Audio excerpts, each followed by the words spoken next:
2025मध्ये नाही करू शकले, कारण जबाबदाऱ्या होत्या. घर, मुलं सगळ्यांची काळजी घेताना स्वतःला मात्र कायम शेवटला नंबर दिला. पण मनात एक रोज आवाज येत होता, तू एवढ्यावरच थांबणार आहेस का?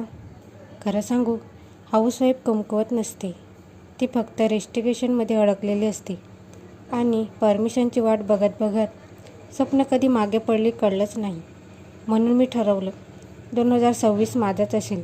ना घर सोडून, ना मुलांकडे दुर्लक्ष करून, फक्त मोबाईल वापरून स्वतःची ओळख बनवायची.